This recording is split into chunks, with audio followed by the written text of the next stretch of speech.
Hello students, स्वागत है आपका मैया पाठशाला स्कूल चैनल पे।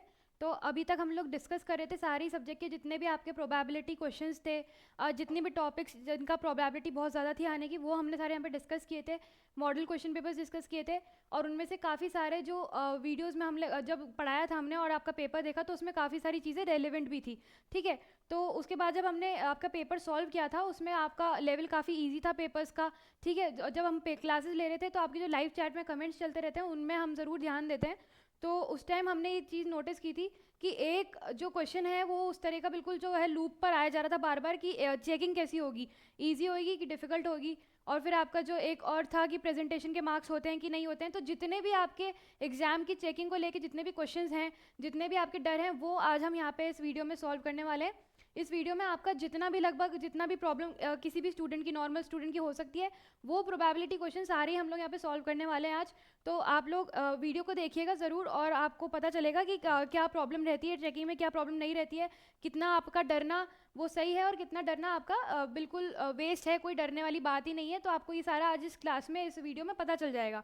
ठीक है, इसमें कई सारे टॉपिक्स हैं हम जो यहाँ पे लेकर आए हैं, जो यूजुअली आप लोग के दिमाग में रहते हैं या आप ही लोगों ने हमको कमेंट्स के थ्रू बताए थे। तो वो आज हम यहाँ पे सारे डिस्कस करेंगे और देखते हैं हम लोग कि कितना आपको जो आप पूछ रहे थे वो यहाँ पे कितना केटर हो रहा है कि नहीं हो रहा है। अभी भी अगर आपको ऐसा लगता है कि और कोई भी डाउट है, वो समझ में नहीं आया और कॉपी चेक कैसे होती है, कोई ऐसा पॉइंट जो हम यहाँ पे कवर नहीं कर पा रहे हैं, वो आप कमेंट्स के थ्रू हमें लिख के बता सकते हैं। लेकिन 80 से 90% तक मेरी पूरी गारंटी है कि जितने भी आपके क्वेश्चन है वो आज यहाँ पे कवर हो जाएंगे और आपको पूरा पता लग जाएगा कि किस तरीके से आपकी जो चेकिंग है, कॉपी है जो एग्जाम की, वो चेक होती है। ठीक है, तो जो वीडियो का टाइटल है वही इस तरीके से ही हमारा कि एग्जामिनेशन चेकिंग डी कोड यानी कि आपको कोई चीज़ बिल्कुल हम लोग डी कोड करके बता रहे हैं, कोई चीज़ जिसके बारे में आपको दिमाग में बहुत ज़्यादा मिस्ट्री है और आपके समझ में नहीं आ रही है, काफ़ी चीज़ जो आपको बिल्कुल भी बिल्कुल आइडिया ही नहीं है किसी चीज़ का, उसको डी कोड करना, मतलब उस चीज़ को हम पूरा का पूरा आपके सामने आज ओपन करने वाले हैं। और उसके बाद मुझे नहीं लगता कि आपको इसके अलावा और कोई भी डाउट आपके दिमाग में रहने वाला है। ठीक है, तो अभी क्योंकि एग्ज़ाम आपके चल रहे हैं और हो सकता है कि एग्ज़ाम ख़त्म भी होने ही वाले होंगे बहुत लोगों के, तो ये आपकी जो वीडियो है काफ़ी यूज़फुल रहेगी आपके लिए। जिस तरीके का भी आप पेपर वहाँ पे लिख कर आए हो उसके हिसाब से कितने मार्क्स आपके आ जाएंगे ये आप खुद भी अपने आप पता लगा सकते हो। ठीक है, बहुत डिफ़िकल्ट काम नहीं है। ऐसा नहीं है कि जो एग्जामिनर कॉपी आपका चेक करने बैठा है वो कुछ और ही सोच रहा है या फिर कुछ और उसके दिमाग में चल रहा है, ऐसा कुछ भी नहीं है। ठीक है, बहुत नॉर्मल चेकिंग होती है। अब एक एक करके हम लोग यहाँ पे टाइटल, जो आपके टॉपिक हैं, जो आपके इश्यूज़ थे, जो आपने सोचा था यहाँ पर, वो हम लोग यहाँ पे एक एक करके करेंगे। उसके बाद भी अगर आपको ऐसा लगता है कि कुछ भी डिस्कशन से छूट गया तो आप कमेंट्स के थ्रू हमें बता सकते हो। ठीक है, तो यहाँ पे आपका है most fear topics. Most fear topics में आपका जो सबसे जनरली सबसे ज़्यादा पूछा गया क्वेश्चन होते हैं, जैसे कि फॉर एग्जांपल जब मैं आपके क्लासेस ले रही थी तो आपने लाइव चैट के थ्रू या फिर कमेंट्स में काफ़ी सारी चीज़ें ऐसी आई थी जो फ्रीक्वेंट है, वहाँ से देख के हम लोग क्वेश्चन यहाँ पे लेकर आए आपके लिए। ठीक है, तो एक एक करके हम लोग इनको केटर करेंगे, आपको बताएंगे। तो फर्स्ट आपका प्रॉब्लम ये रहती है question paper, difference between school paper and board paper. ठीक है, एक बार ही सारा मैं आपको बता देती हूँ, उसके बाद एक बार एक एक करके हम लोग डिटेल्स में बारे में बात करेंगे उनके लिए। ठीक है, बहुत लोगों ने ये पूछा था कि क्वेश्चन पेपर में क्या डिफरेंस रहता है, जो स्कूल में हम लोग क्वेश्चन पेपर अटेम्प्ट करते हैं उसमें और जो बोर्ड से बन के पेपर आएगा उसमें डिफरेंस क्या रहता है। ठीक है, तो एक टॉपिक ये है। दूसरा है ईजी और डिफिकल्ट चेकिंग। ये तो 90% लोगों का क्वेश्चन था कि ईजी चेकिंग होगी कि डिफिकल्ट चेकिंग होगी। बहुत लोगों को बोर्ड्स के नाम से ही डर लगता है, ऐसा लगता है कि बोर्ड्स में कुछ तो बिल्कुल डिफरेंट होने वाला है जो आज तक हमने कभी देखा नहीं है, या फिर हम लोग लिखेंगे तो भी टीचर्स मार्क्स देंगे नहीं, ऐसा बहुत लोगों को एक मिसकंसेप्शन रहती है दिमाग के अंदर। पर कोई बात नहीं, आज इस वीडियो के एंड तक आप लोग को ये सारी चीज़ें बिल्कुल अच्छे से क्लियर हो जाएंगी। नेक्स्ट है partiality depending on the teachers own view point. ठीक है, तो एक होता है कि टीचर के दिमाग में किसी क्वेश्चन को लेके क्या आंसर चल रहा होता है, उसके अकॉर्डिंग अगर हमने लिखा तो हमें मार्क्स मिल जाएंगे, नहीं लिखा तो शायद हमारे मार्क्स कट जाएंगे, टीचर्स मार्क्स काट लेंगे। तो ये भी आज हम यहाँ पे कवर करने वाले हैं। Marks for steps and format. ठीक है, जब मैंने आपकी यहाँ पे इंग्लिश में क्लास ली थी, तो जिन लोगों ने भी यहाँ पे मेरे से क्लास ली है और रेगुलर जब हम पढ़ाई करें, तो सेक्शन बी जब हम डिस्कस करते थे जिसमें राइटिंग होता था, उसमें मैंने आपको रिपीटेड एक चीज़ बोली कि फॉर्मेट बहुत अच्छे से याद रखना, फॉर्मेट अच्छे से याद रखना और वर्ड लिमिट। ठीक है, फॉर्मेट मेरे हिसाब से जितनी मैंने इंग्लिश की क्लास ली है सब में मैंने एक चीज़ ये रिपीट ज़रूर करी है कि फॉर्मेट आप लोग रट के जाना। तो बेटा फॉर्मेट के भी मार्क्स होते हैं, अंदर आप कंटेंट क्या लिख रहे हो उसके मार्क्स अलग रहेंगे, लेकिन फॉर्मेट के आपके 1 मार्क्स या फिर 1.5 मार्क्स 100% होता ही होता है। ठीक है, नेक्स्ट है आपके डिटेल्स में बात करेंगे। नेक्स्ट पहले देख लेते हैं basic book to be referred for answers. ठीक है, बेसिक बुक्स यानी कि टीचर्स कहाँ से आंसर्स अपना चेक कर रही हैं, कौन सी बुक हम लोग पढ़ रहे हैं, क्या हम वहाँ पे लिख कर आए, कौन सा सही है कौन सा गलत है, ये भी बहुत कन्फ्यूजन रहता है कि बुक्स कौन सी पढ़ें, ठीक है। क्योंकि बोर्ड्स में जनरली आपके जो स्कूल के टीचर्स हैं वो कॉपी चेक करने नहीं बैठते हैं, ठीक है। जो स्कूल में हम लोग के बुक्स चलती हैं वो हमारे टीचर्स जानते होते हैं कि हमारे बच्चे किस में से पढ़ रहे हैं, किस में से हमने नोट्स दिए हैं, वही सारे आंसर आ रहे हैं, वो मार्क्स दे देते हैं। बट जो टीचर्स हमारे एग्जामिनर उसमें बैठेंगे बोर्ड एग्जाम में चेक करने, वो हमें नहीं पता है कि कौन से टीचर जाके वहाँ पे बैठेंगे और कौन से हमारे कॉपीज चेक करेंगे, ठीक है। तो एक स्टैंडर्ड सेट ऑफ बुक्स होता है, वो स्टैंडर्ड सेट ऑफ बुक्स मैं आपको आज बताने वाली हूँ, जिसके अकॉर्डिंग आपकी सारी चेकिंग होगी और सारा जिसके बेस के ऊपर आपका, अगर आपने उन बुक्स में से लिखा है तो आपका ओवरऑल वो करेक्ट ही होगा चीज़ें, ठीक है। स्टैंडर्ड बुक्स होती हैं वो, ठीक है। नेक्स्ट है प्रेजेंटेशन इंक्रीज मार्क्स, ठीक है। बहुत ही बार बार फ्रीक्वेंटली आस्क क्वेश्चन है, प्रेजेंटेशन के मार्क्स हैं क्या, है क्या। तो वो मैं आपको काफ़ी टाइम जब मैंने क्लास में लिया है आपके क्लास में, तो बीच बीच में मैंने ये चीज़ आपके लिए क्लियर की थी, जब आपने एग्जाम दिए थे उससे पहले ही मैं आपके लिए ये चीज़ क्लियर कर चुकी थी कि प्रेजेंटेशन के मार्क्स रहेंगे कि नहीं रहेंगे। जिन्होंने हमारी क्लास ली है रेगुलर उनको पता होगा, नहीं पता है तो कोई बात नहीं, आज हम ये चीज़ यहाँ पे पूरा आपको केटर करेंगे और आपको क्लियर हो जाएगी कि किस तरीके की प्रेजेंटेशन आपको मार्क्स दे सकती है, कि या फिर वो यूज़फुल रहती है कि या फिर यूज़लेस है, ठीक है। नेक्स्ट होगा क्वेश्चन सीक्वेंस। बहुत लोगों ने मुझसे ये पूछा था कि मैम जो क्वेश्चन के नंबर्स हैं वो हमको एज इट इज़ लिखने हैं कि हम लोग ऊपर नीचे कर सकते हैं, तो वो डिस्कस करने वाले हैं। नेक्स्ट है कीवर्ड्स हाईलाइटिंग मार्क्स पे डिफरेंस देती है कि नहीं देती है, ठीक है। तो ये भी हम डिस्कस करेंगे कि जब आप कीवर्ड्स को हाईलाइट कर रहे हो तो वो मार्क्स आपको कैसे बढ़ा के देंगे या फिर कैसे आपके हाईलाइट कर देंगे मार्क्स को, ठीक है। तो फर्स्ट क्वेश्चन है हमारा यहाँ पे, अब हम डिटेल्स देखेंगे हर एक चीज़ की। मेरे हिसाब से सारे जो टॉपिक्स है वो यहाँ कवर हो गए हैं। अभी भी कुछ ऐसा रहता है जो आपको लगता है यहाँ पे कवर नहीं हो रहा और आपको कुछ और पूछना है, आप ज़रूर कमेंट्स में लिख दीजिए, हम उस चीज़ को वापस से आपके लिए कवर करेंगे। तो फर्स्ट है यहाँ पे क्वेश्चन पेपर डिफरेंस क्या होता है स्कूल पेपर और बोर्ड पेपर में, ठीक है। तो फर्स्ट चीज़ ये है कि क्वेश्चन पेपर जो आपका स्कूल में बनेगा ना, वो हमारे टीचर्स जो हैं ऑलरेडी इस लेवल का सेट करते हैं कि आप लोग अपना वर्स्ट जो है वो फेस करने के लिए रेडी रहो, जितना भी हो सकता है आपका वो अपना बेस्ट देंगे, वो तो हमें पता ही है। लेकिन हम लोग आपको इस तरीके से रेडी करते हैं कि आपको बिल्कुल डिफिकल्ट लेवल का पेपर हम लोग सॉल्व करवाएं, ताकि जब आप बोर्ड्स में जाओ तो कुछ भी आपको उतना डिफिकल्ट ना लगे और आपको ईजी लगे, ठीक है। आरबीएसई बोर्ड पर्टिकुलरली जहाँ तक मैंने देखा है आपके डेस्क वर्क और बाकी जितने भी पेपर्स रहेंगे सीबीएसई कंपैरिजन में काफ़ी इजी पेपर रहता है।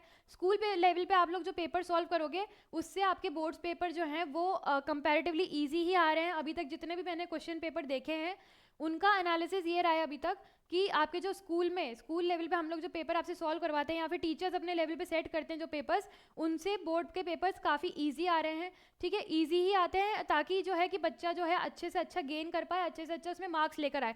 कोई भी टीचर का ये इंटेंशन होता नहीं है मेरे हिसाब से कि वो आपको फेल कर दें या फिर बिल्कुल ही ऐसा चेकिंग करें जिसमें आप बिल्कुल अटक जाओ, ठीक है। ऐसा नहीं होता है। बच्चे जो होते हैं वो अब उनको जगह, टीचर्स जो होते हैं वो टीचर्स मार्क्स देने के आपको जगह देखते हैं। वो ये चीज़ जो है मैं आपकी नेक्स्ट सेक्शन जो है नेक्स्ट टाइटल है उसमें कवर करूंगी। पर अभी के लिए क्वेश्चन पेपर डिफरेंस ये रहता है कि हाँ, बोर्ड पेपर हमेशा आपका 1 या 2 लेवल ईजी ही रहता है। जो स्कूल पेपर है उससे आपका बोर्ड का पेपर वो ईजी लेवल पे रहेगा, 100% डिफिकल्ट नहीं आने वाला है, ठीक है। नेक्स्ट हो जाएगा आपका इजी या फिर डिफिकल्ट चेकिंग, ठीक है। तो ये आपका जो हमने काफ़ी बार सबसे ज़्यादा बार पूछा वाला क्वेश्चन यही है जो स्टार पॉइंट रहेगा इस वीडियो का, ठीक है, कि इजी या फिर डिफिकल्ट चेकिंग। तो चेकिंग का ये है कि चेकिंग आपकी हमेशा जो है इजी डिफिकल्ट उस पर नहीं, आपने क्या लिखा है, अगर आप जो मार्क्स एक्सपेक्ट करोगे आपके वही मार्क्स आएंगे। ऐसा कुछ भी नहीं है कि किसी दिन कोई टीचर आपके बहुत स्ट्रिक्ट बैठ गए हैं चेक करने तो वो आपको बिल्कुल खींच के मार्क्स देंगे, या फिर किसी टीचर का मूड ख़राब है तो वो आपको अच्छे से मार्क्स नहीं देंगे, ऐसा कुछ भी नहीं है, ठीक है। एक गाइडलाइन होती है जनरली, जहाँ तक मुझे पता है एक गाइडलाइन रहती है जिनके अकॉर्डिंग ही टीचर्स को आपके मार्क्स जो हैं वो चेक करने होते हैं। क्योंकि टीचर पर टीचर कम से कम भी 80 to 90 85 कॉपीज़ एक बार में लेके बैठते हैं, ठीक है। तो वो अपने हिसाब से मार्क्स नहीं दे सकते, ठीक है। वो कैसे देंगे मार्क्स, एक गाइडलाइन होती है जो स्टैंडर्ड गाइडलाइन रहेगी और वो गाइडलाइन सारे टीचर्स के पास जाती है, सारे टीचर्स के पास जाएगी, सारे टीचर्स जो है उसी गाइडलाइन के अकॉर्डिंग आपको मार्क्स देंगे। फॉर एग्जाम्पल इंग्लिश का क्वेश्चन जब हम कर रहे थे सेक्शन बी, जब हमने डिस्कस किया था, मैंने आपको बहुत बार समझाया था कि अगर कोई राइटिंग का आपका क्वेश्चन आ रहा है, फॉर एग्जाम्पल आपको फॉर्मल लेटर लिखना है, तो उसमें आपको फॉर्मेट आपने लिख दिया तो फॉर्मेट के आपको 1 मार्क्स पहले ही मिल जाएंगे। 4 मार्क्स का क्वेश्चन है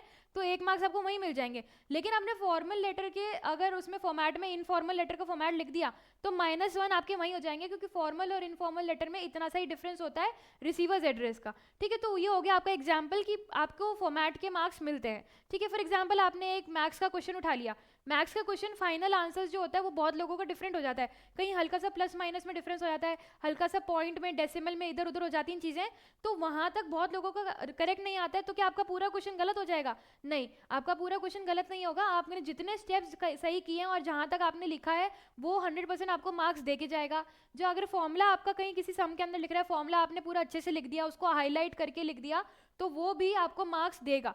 हाँ, आधा मार्क्स या फिर 1 मार्क्स जितना भी होगा उसके लिए अलॉटेड आपकी गाइडलाइन के अंदर, वो उस अकॉर्डिंग के हिसाब से आपको मार्क्स देंगे ही देंगे 100%। अगर आपको ऐसा लगता है कि मैथ्स में मेरा फाइनल आंसर करेक्ट नहीं आया है तो पूरे 0 मिल जाएंगे, तो ये आप गलत सोच रहे हो, ऐसा कुछ भी नहीं है। और चेकिंग जो हमारे स्कूल में होती है उससे काफ़ी लेवल ईजी चेकिंग आपके बोर्ड्स में होगी, क्योंकि स्कूल में क्या होता है, स्कूल में अगर आपका फाइनल आंसर नहीं आ रहा है ना, तो आपको ऑल ओवर वो वहाँ पे टीचर्स जो है काट के दे देती है मार्क्स। जहाँ तक मेरा एनालिसिस है, मेरे एक्सपीरियंस रहते हैं, मेरे टीचर्स ने हमेशा ऐसे ही किया था कि स्टेप्स के मार्क्स नहीं होंगे, फाइनल आंसर अगर आप रहा है आपका तो ही आपको आंसर मिलेगा, क्योंकि वो टीचर्स आपको ऑलरेडी बोर्ड्स के लिए प्रिपेयर करवा रहे होते हैं। ठीक है, वो आपको वर्स्ट के लिए रेडी कर रहे होते हैं, सबसे डिफिकल्ट लेवल के लिए अगर आप रेडी रहोगे तो ईजी लेवल आपके लिए 100% कोई मैटर ही नहीं रखेगा। ठीक है, तो आपको जो बिल्कुल डिफिकल्ट लेवल के लिए रेडी करवा, तो उसका एक पार्ट होता है कि मार्क्स जो है वो स्टेप्स के भी ना देना। लेकिन बोर्ड्स में जब आप जाओगे तो मार्क्स आपको मिलेंगे, जहाँ तक आपने सही लिखा है वहाँ तक आपको आपके मार्क्स मिलते जाएंगे।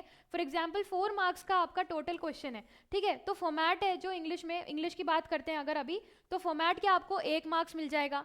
कंटेंट जो है आपका, कंटेंट यानी अंदर जो बॉडी पार्ट आपने क्वेश्चन से रेलेवेंट लिखी है, तो आपको 1 या 1.5 मार्क्स उसके मिल जाएंगे। ठीक है, आगे जो आपने उसकी फॉर एग्जांपल राइटिंग, प्रेजेंटेशन, सबके मार्क्स होते हैं। प्रेजेंटेशन अगर आपने बहुत अच्छे से करा है, वोकैबुलरी होती है, ग्रामर होती है। ठीक है, तो वोकैबुलरी और ग्रामर इंग्लिश में बहुत जो होते हैं वो मीनिंगफुल रहेंगे, काफ़ी इंपॉर्टेंट होते हैं वोकैबुलरी और ग्रामर। ठीक है, ग्रामेटिकल मिस्टेक आपने काफ़ी कम करी है और बिल्कुल अच्छे से अपना लेटर लिख दिया आपने, तो उसमें आपके मार्क्स कम कटेंगे। ग्रामर के आपको प्रॉपर 1.5 मार्क्स या फिर आधा 1 मार्क्स तो मिलता ही मिलता है। ठीक है, तो इस केस में अगर आपने देख लिया, जैसे जैसे आप करोगे उस चीज़ के आपके मार्क्स मिलेंगे ही मिलेंगे। ऐसा कुछ भी नहीं जाएगा कि आपने लिखा है लेकिन आपके मार्क्स कट गए क्योंकि आपका फाइनल आंसर नहीं आया। ठीक है, तो ये बिल्कुल भी नहीं है। अब मेरे हिसाब से आपके दिमाग में क्लैरिटी बन गई होगी इस चीज़ को लेके कि चेकिंग जो है वो इजी होगी कि डिफ़िकल्ट होगी।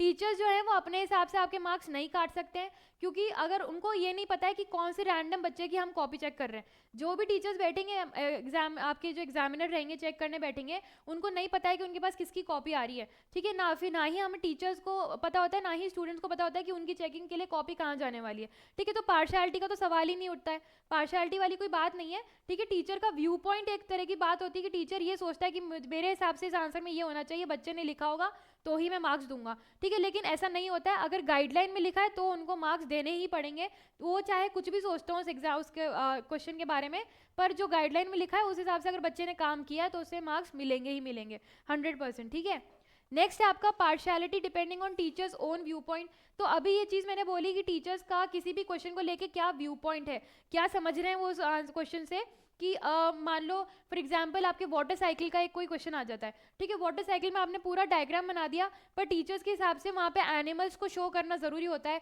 क्योंकि एनिमल्स जो है वहाँ पर ऑक्सीजन ले रहे हैं, सब कुछ है। ठीक है, तो वो वाटर साइकिल का एक पार्ट है, पूरे इकोसिस्टम का एक पार्ट है, तो आपको एनिमल्स शो करना है। लेकिन आपको गाइडलाइन जो है, गाइडलाइन में एनिमल्स इतने इंपॉर्टेंट नहीं रहते हैं, ये सिर्फ मैंने एक एग्जाम्पल दिया है आपको। ठीक है, तो जो पिक्चर होती है वाटर साइकिल की उसमें जस्ट एक एग्जाम्पल है, डायग्राम्स कुछ कुछ बुक्स में काफ़ी सुंदर बने हुए होते हैं जिनमें एनिमल्स होते हैं। अब टीचर सोचें कि सुंदर डायग्राम बनना चाहिए, वहाँ पे एनिमल्स भी होने चाहिए, लेकिन गाइडलाइन आपको कहती है कि एक सिंपल सा एक वाटर साइकिल का आप डायग्राम बना सकते हो, जिसमें बेसिक बेसिक सारी चीज़ें होती हैं, आपकी इवेपोरेशन होता है, कंडेंसेशन, ये सारी चीज़ें होंगी, एंड देन रेनफॉल हो जाएगा, प्रेसिपिटेशन होगा। ठीक है, तो ये सारी चीज़ें अगर बच्चे ने लिखी हैं तो आप उसको पूरे के पूरे 4 मार्क्स दे दीजिए। ठीक है, और जबकि टीचर जो हमारे साथ स्कूल में करते हैं, स्कूल में उनको पता होता है कौन सा बच्चा शैतान है, कौन सा बच्चा पढ़ने में अच्छा है, तो वो उस हिसाब से मार्क्स देते हैं। लेकिन जब टीचर्स वहाँ पे बोर्ड चेकिंग में जाके बैठेंगे तो उनको पता नहीं है कि किसकी कॉपी उनके पास आ रही है। ठीक है, और पता भी होता है तो भी उनका कोई कंट्रोल नहीं है उस पर। जब गाइडलाइन उनको एक सेट मिला हुआ होता है, उसमें उनको लिखा हुआ होता है कि फॉर्मेट के 1 मार्क्स दे दीजिए आप। ठीक है, स्टेप अगर बच्चे ने स्टेप्स लिखे हैं, फॉर्मूला लिखा है, तो आप अच्छे से 1 मार्क दे दीजिए, और वो उसी तरह से चेकिंग करेंगे आपकी, चाहे कितनी स्ट्रिक्ट चेकिंग हो, जो आपने लिखा है वो कहीं पे भी मार्क्स खराब नहीं होने वाले, वो 100% आपको मार्क्स देंगे ही देंगे। ठीक है, तो पार्शियलिटी जो है वो कहीं पर भी आपको इफेक्ट नहीं करेगी, ये आपको बिल्कुल बिल्कुल भी दिमाग में रखने की वाली बात नहीं है, और आपको लिखने की टेंशन भी नहीं करनी चाहिए, ठीक है। ये बिल्कुल ही नलिफाइड पॉइंट है, एकदम भी इसका कोई मतलब ही नहीं बनता है, ठीक है। कोई पार्शियलिटी नहीं होती है बोर्ड्स में। ईजी और डिफिकल्ट चेकिंग मैंने बता दिया है, काफ़ी ईजी चेकिंग होती है। जो स्कूल में टीचर्स आपको प्रिपेयर करते हैं वो इस तरीके से प्रिपेयर करते हैं ताकि आप अपने डिफिकल्ट के लिए रेडी रहो, ठीक है। जो भी आपके पास डिफिकल्ट फेज आएगा उसके लिए आप रेडी रहो, इसलिए आपको टीचर्स उस तरीके से चेकिंग करते हैं। लेकिन बोर्ड्स में अगर आप जाओगे तो आप देखोगे आप कंपैरेटिवली बहुत ईजी चेकिंग होती है, और जब फाइनल रिजल्ट आपका आएगा उस दिन आप देखना, आपको आपने जितनी उम्मीद करी होगी हर सब्जेक्ट में आपके उतने ही मार्क्स आए होंगे। बहुत कम केसेस में ऐसा होता है कि जहाँ पे आपने सोचा बहुत अच्छा था लेकिन आप बिल्कुल फेल हो जाओ या फिर मार्क्स ही ना आए, ऐसा नहीं होता है, ठीक है। नेक्स्ट है आपका marks for steps and format. तो ये चीज़ भी अभी हमने कवर करी थी कि स्टेप्स और फॉर्मेट के 100% मार्क्स होते ही होते हैं। मैंने आपसे ये बात बोली है कि जो आप कर आए हो वो आप ही का है, और वो आपके पास मार्क्स आपको दे के ही जाएगा। मान लो मैथ्स में कोई क्वेश्चन आपको नहीं आ रहा है ना, तो आप क्या करोगे, जो भी उसमें फॉर्मूला लिख रहा है वो कम से कम फॉर्मूला आप अच्छे से लिख के उसको हाईलाइट कर दीजिए। ऐसा बॉक्स बना देना, एक बॉक्स बना के फॉर्मूला पूरा लिख देना, ठीक है, हाईलाइट करके आना। और कोई बात नहीं, अगर आपके पास फाइनल आंसर नहीं आ रहा है तो उसको आप छोड़ दीजिए, कोई बात नहीं है, फाइनल आंसर को बाद में देखना। लेकिन जितना आ रहा है, फॉर्मूला है, फॉर्मूला के बाद जितने स्टेप आपको पता है, प्लस माइनस बाद में देखी जाएगी, उतना आप वहाँ पे ज़रूर लिख कर आना। अगर आप नहीं लिखोगे तो बिल्कुल जीरो आ जाएंगे, क्योंकि टीचर को जगह ही नहीं बचेगी आपको मार्क्स देने के लिए, ठीक है। तो ये चीज़ मैं आपके लिए क्लियर करूँगी अभी, है ना। जो आपके यही बता देती हूँ मैं आपको, जो आपका मार्क्स है स्टेप्स और फॉर्मेट के, कभी भी आपको क्या करना होता है, अपनी जो कॉपी है वो खाली मत छोड़िए। फॉर एग्जांपल क्वेश्चन 4 है, क्वेश्चन 4 आपको बिल्कुल भी आइडिया नहीं लग रहा है कैसे करना है क्या नहीं करना है, इसमें मुझे समझ में ही नहीं आ रहा। तो मैंने जब आपको इंग्लिश की क्लासेस हम लोग यहाँ ले रहे थे तब भी मैंने आपको ये सारी एक आधी चीज़ें थोड़ी थोड़ी पॉइंट टू पॉइंट समझाई थी कि आप कभी भी अपना आंसर खाली छोड़ के ना आए। जितने भी मेरे स्टूडेंट्स रहेंगे उनको मेरा ये पर्सनल एडवाइस रहेगी हमेशा कि खाली मत छोड़ो आप। बहुत बच्चों की आदत होती है कि जो नहीं आ रहा है उसको बिल्कुल अनअटेम्प्ट, बिल्कुल छूना ही नहीं है और छोड़ के आ जाते हैं उसको। तो आप ऐसे अगर छोड़ दोगे उस पेपर को तो टीचर को कहीं पर भी मार्क्स देने की जगह ही नहीं मिलेगी। पर्सनली अगर मैं आपको बताऊं तो जब मैं मार्क्स जब कॉपी चेक करती हूँ किसी बच्चे की, तो हम लोग जो है आपको मार्क्स देने के लिए विलिंग होते हैं, मार्क्स देना हम लोग ट्राई करते हैं कि बच्चे का जितने हो सके वहाँ उसके मार्क्स आ जाए। अगर 2 मार्क्स का कोई क्वेश्चन है तो एटलीस्ट आधा या फिर 1 मार्क्स तो उसको हम दे ही दें। तो इन दैट केस अगर आप 4 या 5 लाइंस का कुछ भी अगर लिख के आ रहे हो तो टीचर्स के पास एटलीस्ट जगह रहेगी आपको कि वो मार्क्स वहाँ पे लिख दे। लेकिन वहीं पर अगर आप खाली कॉपी छोड़ के आ रहे हो तो कोई भी टीचर आपका पूरा दुनिया में, ठीक है, बोर्ड एग्जाम की छोड़ दो, कोई भी टीचर जो है वो खाली शीट के ऊपर आपको मार्क्स नहीं दे सकते। अगर आपने खाली शीट छोड़ी हुई है, वहाँ पे आपने कुछ लिखा ही नहीं है, तो टीचर क्या मार्क्स देंगे आपको, ठीक है। लेकिन अगर आप कुछ भी उससे रिलेटेड, अगर कोई भी क्वेश्चन आ रहा है उससे रिलेटेड जितनी भी आपको नॉलेज है उतना कुछ भी, अगर आपको पता है कि चैप्टर में मैंने पढ़ा था, चैप्टर की ये स्टोरी थी, मुझे ये पता है, तो अगर आप वो लिख कर आ जाओगे तो आपको मार्क्स मिलने के चांसेस रहेंगे, ठीक है। लेकिन मान लो कोई पर्टिकुलर चैप्टर है, उसकी पूरी स्टोरी आपको पता है, लेकिन आपको जो पर्टिकुलर क्वेश्चन आ गया क्वेश्चन पेपर में वो नहीं आता, तो उससे रिलेटेड आप स्टोरी में से लेके कुछ ना कुछ लिख दो, 100% मार्क्स आएंगे। मान लो 2 मार्क्स का वो क्वेश्चन है तो टीचर हद से हद आपको 1 मार्क्स दे के ही जाएंगे। लेकिन आपने बिल्कुल खाली छोड़ दी, कॉपी को अटेम्प्ट ही नहीं किया उस क्वेश्चन को, तो स्ट्रेट अवे 0 ही आएंगे आपके, क्योंकि टीचर को मार्क्स देने के लिए जगह ही नहीं छोड़ी आपने। तो आप एटलीस्ट अगर चाहते हो कि आपके अच्छे मार्क्स आए तो you only have to provide the scope to teachers, आपको ही टीचर्स को स्कोप प्रोवाइड करना पड़ेगा कि वो आपको मार्क्स दें, ठीक है। तो इन दैट केस आप अच्छे से अपना जो है वो कुछ भी अगर नहीं आ रहा आइडिया तो 3 to 4 लाइंस में कुछ भी आप लिख के आइए, लेकिन खाली मत छोड़ना, ठीक है। और स्टेप्स और फॉर्मेट का मेरे हिसाब से अब क्लियर हो गया होगा आपको चीज़ें कि स्टेप्स और फॉर्मेट के बिल्कुल मार्क्स होते हैं, जितना आ रहा है वो करके आइए।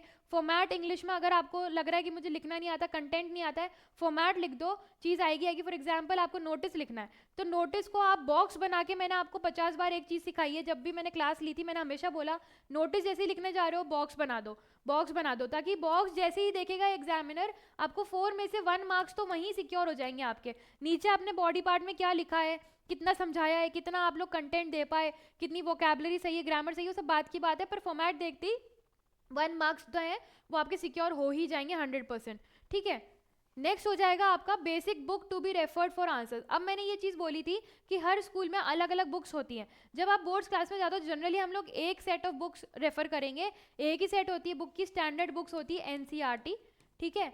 आप जब कभी भी अपना जो हम देखेंगे स्कूल में जाएंगे तो 10th 11th 12th जो होती है वो यूजुअली हमारी एनसीईआरटी पे ही बेस्ड होती है, एनसीईआरटी ही रेफर करते हैं हम लोग। क्यों करते हैं रेफर? क्योंकि वो एक स्टैंडर्ड सेट ऑफ बुक्स है। स्टैंडर्ड सेट ऑफ बुक्स है मतलब कि वही जो है, आप लोग अगर यूपीएससी की प्रिपरेशन करने तक जाओगे तो एनसीईआरटी ही रेफर होती है, ठीक है। क्योंकि एनसीईआरटी में काफ़ी ऑथेंटिक इन्फॉर्मेशन रहेगी, काफ़ी ऑथेंटिक चीज़ें रहती हैं, और आपका जो पूरा इन्फॉर्मेशन सेट रहता है वो काफ़ी हद तक बिल्कुल आपका टू द पॉइंट रहेगा, ठीक है। तो अगर टीचर्स आपके बैठे हैं तो जो गाइडलाइंस उनको मिली हैं, जो एक की मिली होती है उन्हें आपका पेपर चेक करने के लिए, जिसका जिक्र मैंने आपको यहाँ पर किया था कि एक गाइडलाइन के अकॉर्डिंग वो जो अपनी आपकी कॉपी चेक करेंगे, तो वो गाइडलाइन भी ऑल थ्रू एनसीईआरटी से ही बनकर आती है, ठीक है। तो एनसीईआरटी से पढ़ के अगर आप पढ़ाई, और उसमें से सबके अपने अपने पर्सनल नोट्स होते हैं, किसी के ट्यूशन के नोट्स होंगे, किसी के कहीं के होंगे, बट देन अगर आप अपना बेस एनसीईआरटी लेके चलोगे तो मेरे हिसाब से आपको काफ़ी बेनिफिट रहेगा। मेरी एडवाइस आपके लिए ये रहेगी कि आप अपने आंसर्स जो हैं वो एनसीईआरटी से लेके लिखिए, क्योंकि NCERT basic set of books है और ऑथेंटिक इन्फॉर्मेशन उनमें रहती है, ठीक है। अगर आप देखोगे कहीं पर भी जो यूजुअल बुक्स जो रेफर करेंगे हम लोग वो एनसीईआरटी होती है। ये तो आपका बोर्ड्स लेवल के एग्जाम रहेंगे। इसके अलावा अगर हम देखते हैं कंपटीशन एग्जाम्स होते हैं, उसके बाद यूपीएससी अभी मैंने बोला, SPSC state public service commission होती है, जितना भी एग्जाम्स हैं सब जो है वो बेसिक सेट जो होता है एनसीईआरटी ही रेफर करते हैं, और उनमें से क्वेश्चन आने के चांसेस भी ज़्यादा है। कॉम्पिटिटिव एग्जाम जितने भी आपके नीट है, जितना भी है, वो सब एनसीईआरटी रेफर करने को ही आपको सजेस्ट करेंगे। तो एक बेसिक सेट ऑफ बुक्स होता है एनसीईआरटी, उन्हीं में से आपकी गाइडलाइन तैयार होती है। जब टीचर्स को बोला जाता है कि आप इस अकॉर्डिंग पेपर चेक कीजिए अपने, तो वो आपको जो सेट मिलता है वो एनसीईआरटी से ही बना होता है। तो मेरा आपसे एक जो सजेशन रहेगा वो ये है कि बेसिक बुक का जो सेट है आपका वो आप एनसीईआरटी लेके चलो, और एनसीईआरटी ही आप लोग ट्राई करो कि उसमें से आप अपने आंसर्स लिख कर आओ, ठीक है। नेक्स्ट पॉइंट के ऊपर जाएंगे, प्रेजेंटेशन इंक्रीजेज मार्क्स 100%, ठीक है। ये चीज़ मैंने आपको जब इंग्लिश की क्लासेस ली थी तब समझाई थी ये बात मैंने आपको, कि प्रेजेंटेशन के मार्क्स 100% होते हैं, ठीक है। प्रेजेंटेशन आप जितना भी अच्छा लिख कर आओगे वो आपको 100% मार्क्स दे के ही जाएगी, ठीक है। एक बच्चा है जिसने बहुत ही अनटाइडी हैंडराइटिंग लिखी है, भगा दिया उसने, सारा कीड़े मकोड़े चला दिए, आंसर उसका कितना ही सही हो पर जब तक एग्जामिनर को समझ में नहीं आएगा वो चीज़ आपके क्लियर आपको नहीं बता पाएगी और आपको मार्क्स नहीं दे पाएगी। लेकिन वहीं पे एक एवरेज स्टूडेंट अपना आंसर्स जो है ज़्यादा बहुत अच्छे स्टूडियस वाले लिख के नहीं आया है, बिल्कुल जेनरिक इन्फॉर्मेशन उसमें देकर आया है, लेकिन राइटिंग उसमें इतनी सुंदर है कि टीचर को ज़रा सा भी स्ट्रेस लेने की या फिर अपने दिमाग पे जोर डालने की जरूरत नहीं पड़ी है। उन्होंने ईजी गोइंग उसके आंसर चेक किए और उसके बाद उसको वो वहाँ से मार्क्स देके चले जाएंगे, ठीक है। तो इस तरीके से जो प्रेजेंटेशन होता है वो आपको 100% प्लस में आपके लिए काम करेगा, आपको फेवर करेगा, और उसके मार्क्स 100% आपको जो है कि मिलेंगे ही मिलेंगे, कहीं ना कहीं आपको बेनिफिट रहेगा प्रेजेंटेशन का। नेक्स्ट है आपका क्वेश्चन सीक्वेंस। तो क्वेश्चन सीक्वेंस, ये भी क्वेश्चन बहुत लोगों ने पूछा था मुझसे जब हम क्लास ले रहे थे, लेकिन तब क्योंकि हम लोग शेड्यूल की क्लास ले रहे थे तो मैं आपको ये सब सारी चीज़ें केटर नहीं कर पाई, लेकिन आज मैं आपको ये सारी चीज़ें क्लियर करने ही आई हूँ यहाँ पे।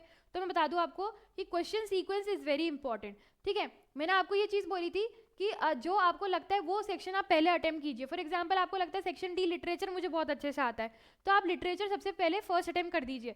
या फिर आपको लगता है कि मैंने ग्रामर बहुत अच्छे से प्रिपेयर करी है, तो आप सेक्शन सी ग्रामर अटेम्प्ट कीजिए, ठीक है। लेकिन क्या करना है आपको, जो सेक्शन आपने स्टार्ट कर दिया उसके आंसर्स आपको सारे एक के बाद एक करते जाने हैं, ठीक है। अगर आप क्वेश्चंस ऊपर नीचे कर दोगे तो वो अगेन स्ट्रेस देगा टीचर को। जहाँ कहीं पे भी टीचर को ज़रा सा भी स्ट्रेस आ जाएगा आपके जो एग्जाम पेपर चेक करने के अंदर, तो वो 100% आपके मार्क्स वहाँ पे काटेंगे काटे, उनको थोड़ी सी इरिटेशन भी होगी और वो वहाँ पे आपकी कॉपी को लेकर नेगेटिव हो जाएंगे, ठीक है। तो हमें टीचर को नेगेटिव होने का मौका नहीं देना है, हमें हमेशा अपनी कॉपी इस तरह से रखनी कि टीचर जो है वो हमेशा स्ट्रेस फ्री होकर हमें हमारी कॉपी चेक करें और 100% जो आपका मार्क्स का बेनिफिट है वो आपको वहाँ पे मिल पाए, ठीक है। अगर सेक्शन आप कोई भी ऐसा ले रहे हो, सेक्शन ए अगर आपने स्टार्ट कर दिया सेक्शन ए, तो उसके सारे क्वेश्चन एक लाइन में आप सारे अटेम्प्ट करके जाओ, 1 2 3 4। बहुत बार ऐसा होता है कि फोर्थ क्वेश्चन नहीं आ रहा है, फिफ्थ आ गया, सिक्स्थ आ गया, तो फोर्थ के लिए आप वहाँ पे स्पेस छोड़ दो, स्पेस छोड़ के एंड में वहाँ पे कुछ ना कुछ आप लिख दो जो आपको लगता है कि आइडिया है ऐसा हो सकता है आंसर, तो वो आप वहाँ लिख के उसके बाद, लेकिन ट्राई ये करो 90% तक कि आपके जो आंसर्स हैं वो सीक्वेंस में रहें, ठीक है। नेक्स्ट है कीवर्ड्स हाईलाइटिंग मेक्स डिफरेंस। हाँ 100% की बात है कि कीवर्ड्स होते हैं, जैसे मैंने आपको बताया गाइडलाइन दी जाती है टीचर्स को, तो गाइडलाइंस में टीचर जो है वो वहाँ पे कीवर्ड्स लिखे हुए होते हैं, ठीक है। फॉर एग्जांपल मैंने अभी आपको एक आंसर बताया था यहाँ पर, ठीक है। नोटिस है, फॉर एग्जांपल नोटिस का जो आपका सबसे बड़ी गाइडलाइन में चीज़ होगी वो होगी बॉक्स। बॉक्स अगर आपने बनाया आपको मार्क्स मिल जाएंगे, ठीक है। या फिर कोई ऐसी चीज़ है जैसे फॉर एग्जाम्पल आपका उसमें रिपोर्ट राइटिंग लिखी हुई है, तो रिपोर्ट राइटिंग में आपके पास्ट टेंस होना जरूरी है। उसके बाद उसमें आपने डेट लिखी है, प्लेस लिखी है, ये सारी चीज़ें लिखी है, तो वहाँ पे कीवर्ड्स वहाँ पे लिखे होंगे और आपने उनको हाईलाइट कर दिया, तो टीचर जो है वो उनको हाईलाइटेड मार्क्स को, वो अपने वर्ड्स को देखेंगी, वहीं पर अपने गाइडलाइंस को देखेंगी। गाइडलाइन में देखेंगी जहाँ पे चीज़ बच्चे ने सेम लिखी है, 3 चीज़ें उनको जैसी मिलती है वो आपको पूरे मार्क्स देके चली जाएंगी। तो 100% मैंने आपको ये चीज़ बोली है कि आप जब भी लिखेंगे अपने ब्लू पेन से लिखोगे तो ब्लैक पेन से उसको जो आपको लगता है कि इंपॉर्टेंट फैक्ट है, या फिर एग्जांपल आप हिस्ट्री का पेपर दे रहे हो तो हिस्ट्री में डेट्स बहुत इंपॉर्टेंट होती हैं, ठीक है, हिस्ट्री में आपकी डेट्स इंपॉर्टेंट रहेंगी। तो फर्स्ट वर्ल्ड वॉर आपको फॉर एग्जांपल बोला गया कि कब स्टार्ट हुआ था, तो साल आपने उसमें पूरा एक अच्छे से आंसर लिखा है कि फर्स्ट वर्ल्ड वॉर जो है 1914 में स्टार्ट हुआ था, ऐसे सारी आपने इन्फॉर्मेशन दी, तो आप 1914 को है जो अंडरलाइन कर दीजिए। अंडरलाइन कर देंगे तो हाईलाइट हो जाएगी 100% की बात है। जो फैक्ट्स हैं, फैक्ट्स और नंबर्स को आप हमेशा हाईलाइट करके चलिए, ठीक है। फैक्ट्स और नंबर्स जो होंगे वो अगर हाईलाइटेड रहेंगे तो एग्जामिनर 100% 110% आपको वहाँ पे प्लस मार्क्स फेवर करेंगे ही करेंगे, ठीक है। तो ये सारे थे आपके जो भी फियर टॉपिक्स हैं वो हमने यहाँ पे देख लिए हैं, ठीक है। इनके अलावा अगर आपको कोई भी क्वेश्चन ऐसा रहता है कि जो अभी भी केटर नहीं हुआ है तो आप 100% कमेंट्स में हमें ये जो है कि स्पेसिफाई कर दीजिए, हम उस चीज़ को वापस से आपके लिए रिकॉर्ड करेंगे। लेकिन उसके बाद नेक्स्ट आपका ये हमारा ये रहेगा कि do's and don'ts for writing an effective paper, ठीक है। अब मैंने आपको ये सब बता दिया है कि क्या सारी इफेक्ट होती हैं, क्या सारी चीज़ें हैं, क्या सारी प्रॉब्लम्स हैं, लेकिन अब इन चीज़ों को सोल्यूशन कैसे किया जाए, इनको सॉल्व कैसे किया जाए, वो आपके लिए सोल्यूशन हम यहाँ पर लेकर आए हैं, ठीक है। तो फर्स्ट आपका जो पॉइंट रहेगा वो ये है कि first impression is the last impression. बताया मैंने आपको ये चीज़ कि अगर आप अपना क्वेश्चन पेपर जो अच्छे से आता है, सबसे अच्छे से आता है, वहाँ से सेक्शन स्टार्ट कीजिए। फॉर एग्जाम्पल सेक्शन डी अच्छे से आता है, सेक्शन डी से स्टार्ट करो, ताकि जो एग्जामिनर हैं वो उनको पहले ही एक इमेज बन जाएगी कि ये बच्चा पढ़ने में काफ़ी अच्छा है, और वो आपकी कॉपी को लेके पहले से एक पॉजिटिव इमेज बना लेंगे जो आपके आगे जाके 100% काम देगी। फॉर एग्जाम्पल कोई एक आधी सेक्शन आपको अच्छे से नहीं भी आता है, उनको आप बीच में अटेम्प्ट करेंगे तो टीचर्स को ऐसा लगेगा कि हाँ ठीक है बच्चे ने किया है, कोई बात नहीं, वो आपको मार्क्स दे के जाएंगे। लेकिन स्टार्टिंग में अगर आपने ऐसा कुछ कर दिया कि आपका इंप्रेशन खराब हो गया कॉपी का, आपने ग्रामर अटेम्प्ट कर दी, ग्रामर आपको आती नहीं है, तो आपने वहाँ से लेके पहले ही अपना इंप्रेशन लूज कर दिया, और वहाँ पे आपके लिए वो जो मार्क्स हैं वो नेगेटिव में चले जाएंगे, ठीक है। इसलिए हमेशा मैं आपको कहूँगी कि जो आपके पास प्लस में जो आपको अच्छे से आता है, फेवर कर सकता है आपको जो सेक्शन, वहाँ से आप अपना 100% दीजिए, और वो वाला सेक्शन पहले अटेम्प्ट कीजिए जहाँ पे आपको लगता है कि मेरे मार्क्स बढ़ सकते हैं, ठीक है। नेक्स्ट होगा टाइम मैनेजमेंट, वेरी इंपॉर्टेंट। मान लो फॉर एग्जांपल इंग्लिश का पेपर है, इंग्लिश और हिंदी के पेपर काफ़ी लेंथी होते हैं, ठीक है, बहुत ज़्यादा उनमें लिखना होता है आपको, तो पहले से ही टाइम मैनेजमेंट लेके चलिए। आपको लगता है सेक्शन बी में राइटिंग पार्ट बहुत ज़्यादा रहता है, उसमें आपको सब में ही बहुत बड़े बड़े डिटेल्स लिखनी होती है, तो पहले मेरे हिसाब से आपको सेक्शन बी उठा लेना चाहिए, और आप पहली इतना दिमाग में लेके चलिए आइडिया कि मुझे 20 मिनट में अपना सेक्शन बी कंप्लीट कर देना है। सेक्शन सी ग्रामर होता है, उसमें बहुत जल्दी जल्दी क्वेश्चन हो जाते हैं, तो आप उसके लिए 6 to 7 मिनट्स रख सकते हो कि 6 to 7 मिनट्स में मेरे को अपना सेक्शन सी ग्रामर खत्म करना है और फिर मुझे आगे बढ़ जाना है। लिटरेचर बहुत लेंथी होता है, लिटरेचर में काफ़ी सारे क्वेश्चन होंगे, तो उसके लिए आप अपना मेजॉरिटी जो टाइम है वो रखिए, लास्ट का जो 1 घंटा होता है, 1 घंटा आप पूरा का पूरा सिर्फ और सिर्फ लिटरेचर के लिए रखिए। मेरे हिसाब से 1 या 1.5 घंटा आपको 1 hour 30 मिनट सिर्फ लिटरेचर के लिए रखना चाहिए, ठीक है। उसके पहले जो कॉम्प्रिहेंशन होगा, रीडिंग, राइटिंग, और आपका जो एक और सेक्शन रहेगा वो ग्रामर का, वो बहुत जल्दी हो जाएगा, आपके 1.5 घंटे में वो चीज़ हो जाएगी, और 1.5 घंटा आपको खाली लिटरेचर के लिए रखना है। तो ये सारी प्लानिंग जो है, प्लानिंग आपको पेपर जैसे हाथ में आ रहा है वैसे ही आपको कर लेनी चाहिए सारी प्लानिंग, सो दैट बाद में जब आप बिल्कुल एंड में तब आपको भगाना ना पड़े, क्योंकि राइटिंग उस टाइम फिर आपकी खराब हो जाएगी, ठीक है। तो time management is very important. Next है आपका हाईलाइट ऑल इंपॉर्टेंट फैक्ट्स। ये मैं आपको बता चुकी हूँ कि फैक्ट्स और नंबर जो हैं उनको हाईलाइट करते हुए चलो। आप हाईलाइट करने का 110% आपको बेनिफिट मिलेगा। क्यों? क्योंकि गाइडलाइन जो टीचर के पास आई हुई है उसमें अगर उनको सेम कॉमन चीज़ें मिल रही हैं, कॉमन मान लो उसमें जो आपके लिखा हुआ है रिवोल्ट ऑफ 1857 बच्चे ने लिखा है नंबर, तो उसको वहाँ पे मार्क्स मिल जाएंगे 100%, ठीक है। तो आपके जो डेट्स हैं, नंबर्स हैं, सोशल स्टडीज़ में, पॉल साइंस में, ज्योग्राफी में जो नंबर्स होते हैं उनको आप अंडरलाइन करते हुए चलिए, हाईलाइट करते हुए चलिए, ठीक है। नेक्स्ट है presentation to be on point. Presentation be on point मतलब मैंने आपको पहले ही बता दिया है कि आप अपना फर्स्ट इंप्रेशन बनाएंगे, प्रेजेंटेशन 100% सही लिखना है। अच्छे राइटिंग वाले बच्चे को एक दो मार्क्स की लीड हमेशा रहेगी।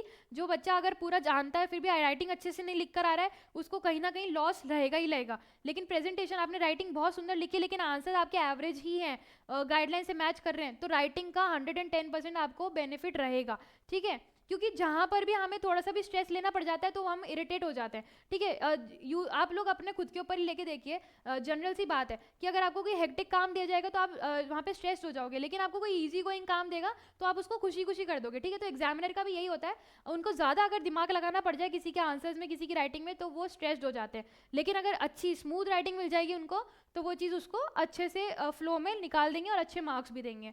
नेक्स्ट है ब्लू और ब्लैक पेन ओनली। अब बहुत लोग मुझसे ये पूछ रहे थे यहाँ पे कि रेड पेन ले लें क्या, रेड ले लें, येलो ले लें, उसके बाद पिंक का कोई पूछ रहा था मुझसे, तो ये सब नहीं करना है आपको। ठीक है, येलो पिंक रेड पेन बिल्कुल भी यूज़ नहीं करने, आपके मार्क्स कट जाएंगे, आपका पेपर डिस्क्वालीफाई तक हो सकता है। ग्रीन पेन और रेड पेन ऑफिशियल पर्पस के लिए यूज़ होता है, उनको तो आप बिल्कुल भी यूज़ नहीं कर सकते। ठीक है, ओनली ब्लू और ब्लैक पेन यूज़ करना है आपको। ब्लू से आप अपनी जनरल इन्फॉर्मेशन लिखेंगे, ब्लैक से आप हाईलाइट करेंगे। ठीक है, कोई चीज़ आपको ऐसी लग रही है कि मुझे हेडिंग देनी है, फॉर एग्जांपल क्वेश्चन आ गया हिस्ट्री में कि give the details of revolt of 1857, तो आप क्या करोगे, हेडिंग डाल दोगे ब्लैक से रिवोल्ट ऑफ 1857, उसके बाद नीचे का आप सारा ब्लू में लिखोगे, और बीच में अगर आपको लगता है कि कोई चीज़ इंपॉर्टेंट है तो उस ब्लू को आप ब्लैक से अंडरलाइन करके हाईलाइट कर दीजिए। जितना भी काम है आपका 110% पूरा का पूरा काम आपको ब्लू और ब्लैक पेन से ही करना है।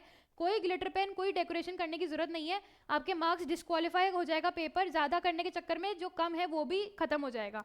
ठीक है, नेक्स्ट क्वेश्चन है आपका नीट एंड क्लीन वर्क। तो जो नीट एंड क्लीन वर्क है इसका मैंने आपको बता ही दिया, इंप्रेशन पे काफ़ी ज़्यादा इसका जो है आपके अच्छा पड़ेगा इंप्रेशन। नेक्स्ट जो आपका ये दोनों पॉइंट एक साथ है, do not cut too much. ठीक है, बहुत लोगों की आदत होगी 2 वर्ड्स लिखेंगे 4 वर्ड्स काट देंगे, फिर 2 लिखेंगे फिर 4 वर्ड्स काट देंगे, तो आपकी जो कॉपी है ना वो कटे हुए के बीच में आपके आंसर ढूंढने पड़ेंगे, उसमें अगेन बहुत गंदगी दिखेगी कॉपी के अंदर। जितना हो सके उतना कम, मिनिमल, एकदम मिनिमम कैंसलिंग कीजिए। आपको जहाँ पे लगता है बिल्कुल ही गड़बड़ हो गई है, अब इसके आगे कुछ काम हो ही नहीं सकता, तो वहाँ पे आप उस चीज़ को लेके काट सकते हो हल्का सा। और काटने के लिए भी आपको पूरा ऐसा ऐसा ऐसा ऐसा करने की जरूरत नहीं है, सिंपल सी बात है, अगर कोई आंसर आपका कोई वर्ड गलत हो गया है उसको एक लाइन लगा के काट दीजिए, बस एक लाइन लगा के काटोगे, इतने में भी एग्जामिनर समझ जाएगा कि ये कोई डिज़ाइन नहीं है, ये बच्चे ने काटा ही है। बहुत बच्चों को मैंने देखा है वो पूरा ऐसा ले लेके उसको काटने बैठ जाते हैं, पूरा का पूरा वहाँ पे जो पेपर है वो फटने की कगार पे आ जाता है। ठीक है, तो ये नहीं करना है, सिर्फ एक लाइन लगा के आप उसको काट दीजिए, वो कटा हुआ भी नीट लगेगा फिर।